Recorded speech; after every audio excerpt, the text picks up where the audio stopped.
Halo pemirsa layar Tube 17, apa kabar kalian? Semoga kalian baik-baik saja. Kali ini, layar Tube 17 akan menceritakan alur film Aftermath. Film yang menceritakan sepasang suami istri yang akan memperbaiki hubungan pernikahan mereka dan memutuskan pindah rumah untuk memulai kehidupan yang baru. Yang terjadi malah petaka karena mereka membeli rumah bekas insiden mengerikan.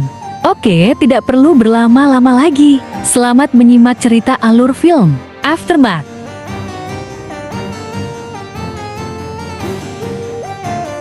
Have you considered a change of environment? Of course. I mean, that would be ideal. Excellent.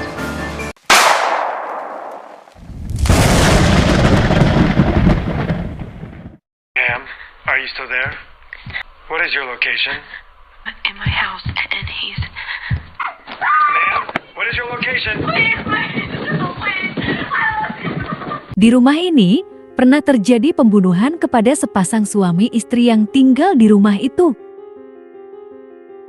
Kevin dan kedua temannya bekerja membersihkan rumah panggilan. Kali ini, mereka mendapat panggilan membersihkan rumah habis terjadi insiden pembunuhan di rumah itu.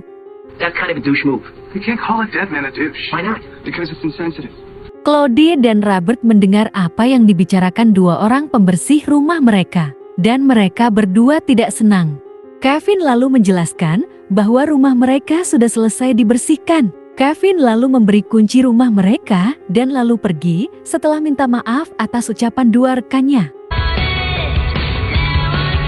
Dan di hari itu juga Natalie mendapat telepon dari temannya bahwa ada investor yang mau membiayai baju rancangan Natalie. 3 p.m. Oh, gotta go. Di malam hari, Kevin dan Natalie sedang menonton TV. Tidak berselang lama mereka berciuman dan ingin melakukan adegan suami istri. Tapi Kevin mengurungkan niatnya. Dia masih tidak bisa melupakan pengkhianatan Natalie yang pernah berselingkuh. It's not about the affair. It's about the betrayal. Your whole life to somebody and they're only giving you half of theirs. Keesokan hari, mereka pergi konseling ke psikolog. Psikolog itu menyarankan agar mereka meninggalkan rumah yang pernah dipakai selingkuh Natalie dan pindah ke rumah baru dengan kehidupan baru dan tetangga baru. Take action. Make the change. Give yourselves the gift of a new environment. Kevin memberitahu Natalie bahwa dia sudah mendapat rumah yang cocok buat mereka. Natalie menolak pindah ke rumah itu karena sudah bukan rahasia umum lagi bahwa rumah yang dimaksud Kevin adalah rumah yang pernah terjadi pembunuhan. Natalie menolak dengan tegas, dia tidak mau tinggal di rumah itu. Kevin juga menolak tidur di ranjang yang pernah dipakai Natalie berselingkuh. But you cannot keep punishing me. I know. We just sleep on the couch, okay? Di tengah malam, Natalie mendatangi Kevin yang tidur di sofa. Natalie membangunkan Kevin dan berkata bahwa dia setuju pindah ke rumah itu, asalkan ada kantor dan mereka harus irit pengeluaran dan Kevin harus berkuliah kembali.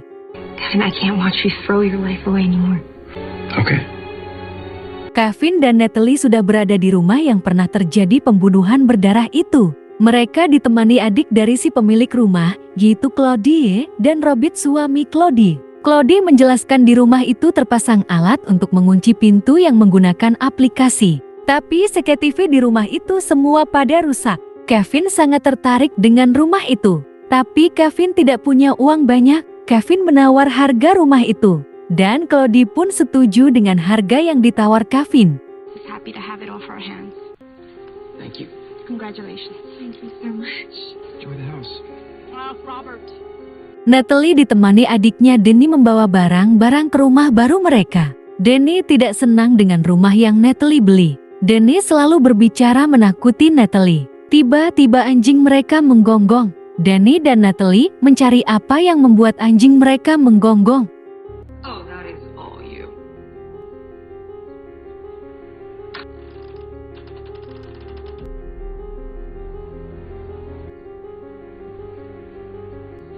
Oh, Jesus.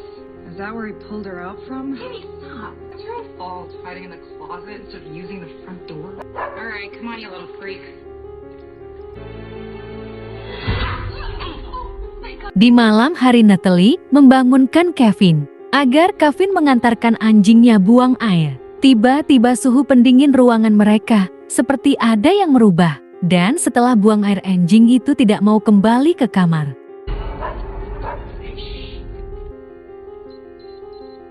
Sesampai kamar, Kevin naik ke tempat tidur. Natalie bangun dan bertanya pada Kevin, apa Kevin dari kamar mandi? Kevin mengatakan tidak, dia dari kamar mandi untuk anjingnya buang air. Natalie meminta Kevin memeriksa kamar mandi mereka, karena Natalie merasa ada orang yang masuk ke kamar mandi mereka.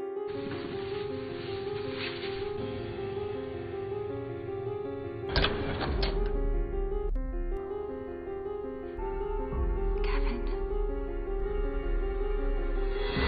No, there's nobody in here. Natalie yang tidak percaya jika tidak ada orang di kamar mandi, mencoba melihat sendiri, dan benar tidak ada siapa-siapa di dalam kamar mandi mereka. It's our first night here. Don't spook yourself out.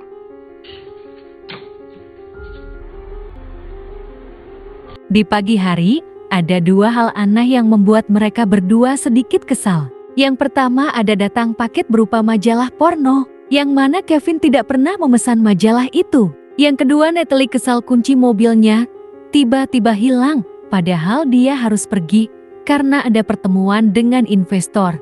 The entire place. It's not there. Swear to God I checked there. Well, maybe God's just having an off day and he's trying to fuck with you. Setelah kunci mobil ketemu, Natalie bergegas pergi. Tapi di depan rumahnya, dia melihat sebuah mobil yang sepertinya sedang mengamati rumah mereka. Hari ini, Natalie bertemu dengan investor dan Natalie menerima kerjasama itu. Dan di tempat lain, Kevin hari ini mulai kuliah lagi. Dosennya menyuruh membuat kelompok. Satu kelompok terdiri dari 2 orang. Dan di sini Kevin mendapat teman seorang wanita untuk kelompok belajar. Wanita itu bernama Avery. Di malam harinya, Natalie terbangun dari tidur dan dia keluar kamar untuk sekedar minum. Tapi ada beberapa keanehan yang terjadi di rumahnya. Dari pengatur pendingin ruangan yang suhunya berubah, suara musik, dan yang paling aneh, pintu lemari yang terbuka dengan sendirinya. Natalie melihat ada yang aneh di dalam lemari itu. Ada goresan di dinding bagian bawah, tapi Natalie mengabaikan saja.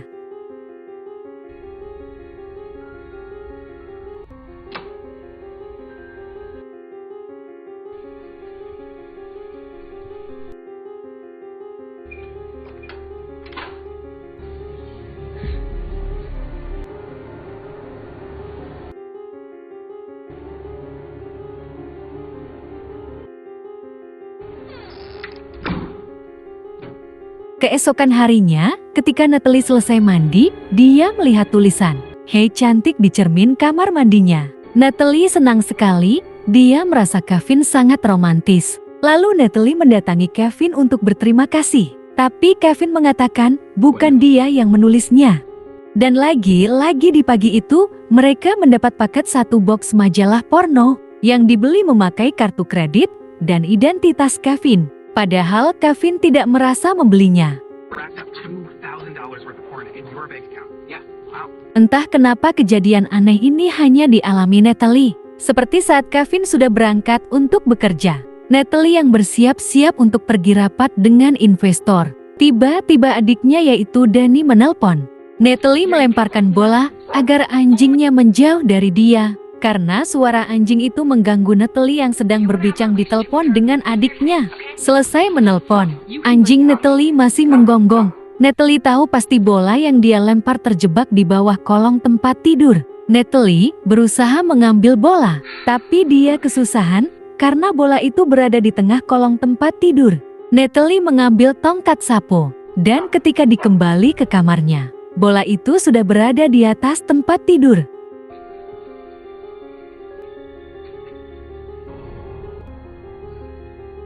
Natalie pergi ke tempat meeting dengan investor. Ternyata perwakilan dari investor adalah laki-laki selingkuhan Natalie dulu. Laki-laki itu bernama Nick. Natalie ingin membatalkan proyek ini demi pernikahan dia dengan Kevin. Tapi Nick meyakinkan dia tidak akan mengganggu hubungan Natalie dan suaminya dengan segala alasan Nick. Dan akhirnya Natalie setuju melanjutkan proyek itu. take the meeting, please? Fine. Di malam hari, ketika Kevin masih mengerjakan tugas kuliahnya di rumah Avery dan Natalie lagi sendiri di rumah. Natalie yang saat itu sedang tidur. Tiba-tiba dia terbangun karena mendengar suara orang sedang berjalan menaiki anak tangga. Dari tempat tidurnya, Natalie melihat di depan kamarnya ada tangan, seperti tangan orang sedang merayap.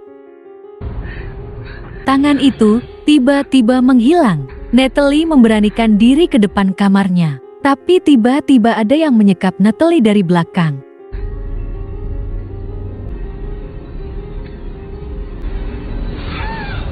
Sesampainya di rumah Kevin yang melihat Natalie tidur di sofa, Kevin membangunkan Natalie. Setelah terbangun, Natalie bercerita pada Kevin bahwa ada orang asing masuk ke rumah mereka. Kevin tidak percaya karena semua pintu rumah mereka terkunci. Natalie marah karena Kevin tidak percaya dengan apa yang dialami Natalie barusan. Kevin tetap tidak mau percaya hingga mereka bertengkar lagi dan kembali lagi ke konseling pernikahan. Di dalam mobil, Kevin mengajak Natalie berbaikan. Kevin tidak mau terus-terusan ribut. Natalie setuju. Lalu Kevin mengajak Natalie untuk persiapkan makan malam bersama ibunya. Danny duluan datang ke rumah Natalie. Padahal waktu makan malam bersama ibunya masih lama. Ketika Danny mencoba baju rancangan Natalie, tiba-tiba handphone Danny berdering. Ternyata Natalie menelpon. Seakan tahu maksud Natalie menelpon dia. Danny tidak mengangkat telepon dari Natalie, tapi dia langsung turun ke lantai bawah dan memberi makan anjing Natalie. Danny kembali mencoba baju rancangan Natalie. Tiba-tiba, dia mendengar anjing Natalie menggonggong mengarah ke lemari yang ada di lantai bawah. Danny mencari keberadaan anjing itu. Anjing itu sudah tidak menggonggong lagi. Danny mendengar suara air dari dapur. Ternyata keran air yang ada di dapur mengalir. Danny menutup keran dan kembali mencari anjingnya Natalie. Danny menemukan anjing Natalie. Dan ketika akan kembali ke atas, Danny mendengar keran air yang ada di dapur mengalir lagi. Dan pada saat akan menutup keran air, Danny mendengar ada suara langkah orang di lantai atas. Dan listrik di rumah itu pun tiba-tiba mati. Danny lalu berlari mencari senter. Tiba-tiba Danny mendengar handphonenya berdering. Danny memberanikan diri naik ke lantai atas mencari handphonenya. Ternyata handphonenya sudah tidak ada di atas tempat tidur. Tiba-tiba Danny mendengar langkah yang mendekati dirinya. Danny cepat-cepat menutup pintu kamarnya. Danny tambah ketakutan ketika melihat bayangan dari selah pintu. Danny pindah ke ruangan lain yang masih di dalam kamar. Tapi tiba-tiba ada seorang yang mencoba masuk ke ruangan itu. Danny lalu bersembunyi di dalam lemari. Di dalam lemari pun Danny merasa masih belum aman. Tiba-tiba Danny mendengar lagi suara handphonenya. Danny merasa sudah tidak bisa melarikan diri lagi. Dan tiba-tiba ada sesuatu yang menarik tubuh Danny.